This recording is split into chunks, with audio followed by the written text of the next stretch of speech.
Hello viewers, आज हम समझेंगे भ्रष्टाचार का अर्थ। हम आए दिन टीवी चैनल, न्यूज़ में, बुक्स में, ज़्यादातर समाचार पत्रों में भ्रष्टाचार शब्द सुनते ही हैं। आज इसका मीनिंग भी समझ लेते हैं कि भ्रष्टाचार का मतलब है क्या। तो भ्रष्टाचार जो शब्द है, अगर हम इसका संधि विच्छेद करें, क्योंकि किसी भी शब्द को समझने के लिए अगर हम उस शब्द को तोड़ के समझें तो समझना ज़्यादा आसान हो जाता है। तो यहाँ पर होता है भ्रष्ट और प्लस आचार। आचार आचार यानी कि रोज़मर्रा के जो हमारे काम होते हैं, आचार। और भ्रष्ट यानी कि खराब। ठीक है, तो रोज़मर्रा के दिन प्रतिदिन के यानी कि कोई भी ऐसा काम करना जो खराब हो, उसको हम कहेंगे भ्रष्टाचार। लेकिन भ्रष्टाचार का जो यूज़ होता है न्यूज़पेपर में, आर्टिकल में और बुक्स में, हम इधर उधर पढ़ते हैं भ्रष्टाचार बहुत ज़्यादा फैल रहा है, देश में भ्रष्टाचार बहुत ज़्यादा हो रहा है।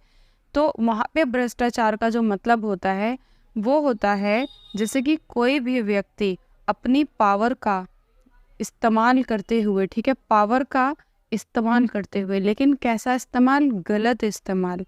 अपनी पावर का गलत इस्तेमाल करते हुए जो डिसीज़न लेता है वो इसलिए लेता है कि वो उसके लिए फ़ायदेमंद है कि नहीं।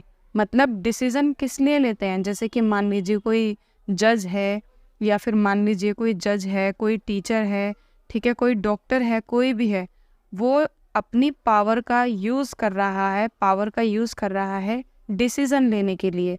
लेकिन वो डिसीज़न इसलिए नहीं ले रहा कि वो सही है या गलत है। डिसीज़न इसलिए ले रहा है कि उसमें उसका फ़ायदा है, चाहे दूसरे का नुकसान है। तो ऐसा किया गया काम जो सही गलत नहीं देखता, सिर्फ अपना फ़ायदा देख रहा है, मतलब सही को सही नहीं बता रहा, ठीक है, तो वो भ्रष्टाचार है।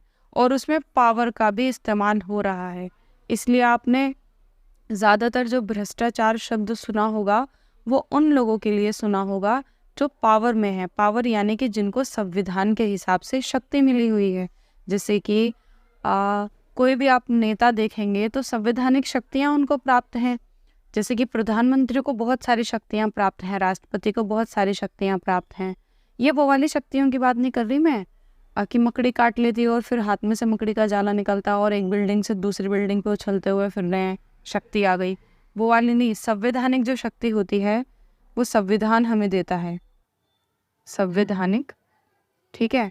जैसे कि आम नागरिकों के लिए है कि वो पार्क में आराम से जाके बैठ सकते हैं, रोड पे चल सकते हैं, लेकिन किसी के घर में नहीं घुस सकते। इस तरीके से संविधान के हिसाब से बहुत सारी शक्तियाँ आम नागरिकों को दी जाती हैं, लेकिन कुछ स्पेशल होती हैं जो पद के हिसाब से दी जाती हैं, जो प्राइम मिनिस्टर को दी जाती हैं, कुछ स्पेशल जो बाकियों को नहीं दी जाएंगी। ऐसे ही कुछ चीफ मिनिस्टर को दी जाएंगी, या फिर और भी छोटे मोटे जितने भी अधिकारी मतलब होंगे सबको दी जाएंगी। तो कोई प्राइवेट कंपनी में जॉब करे या गवर्नमेंट कंपनी में जॉब करे या किसी संस्था में काम करे, कहीं पे भी काम करे, लेकिन अगर उसके पास पावर है, उसके पास सत्ता है, संवैधानिक पावर है, और वो उस पावर का गलत यूज़ कर रहा है, किसके लिए? फ़ायदे के लिए। किसके फ़ायदे के लिए? सिर्फ अपने खुद के फ़ायदे के लिए, और उसकी वजह से वो डिसीज़न लेता है, ठीक है। जैसे कि आप देखिए जज के पास पावर है कि वो किसी के लिए फ़ैसला ले सकता है, किसी के लिए, किसके लिए? अपराधी के लिए फ़ैसला ले सकता है। तो वो अपनी पावर का गलत यूज़ करके अपराधी को सज़ा करवा देता है। 5 साल की जगह 5 साल की होनी चाहिए, पर वो 15 साल की करा देता है, क्योंकि जज का फ़ायदा हो रहा है, जज को इंसान पसंद नहीं है या पैसे मिल रहे हैं जज को, तो वो अपनी कुर्सी का गलत फ़ायदा उठा रहा है, अपनी पावर का गलत फ़ायदा उठा रहा है, तो वो भ्रष्टाचार हो गया। या फिर मान लीजिए अपराधी को 5 साल की सज़ा देनी थी और अपराधी को छोड़ दिया जा रहा है क्योंकि जज को पैसे मिल रहे हैं, तो वो क्या हो गया? भ्रष्टाचार हो गया।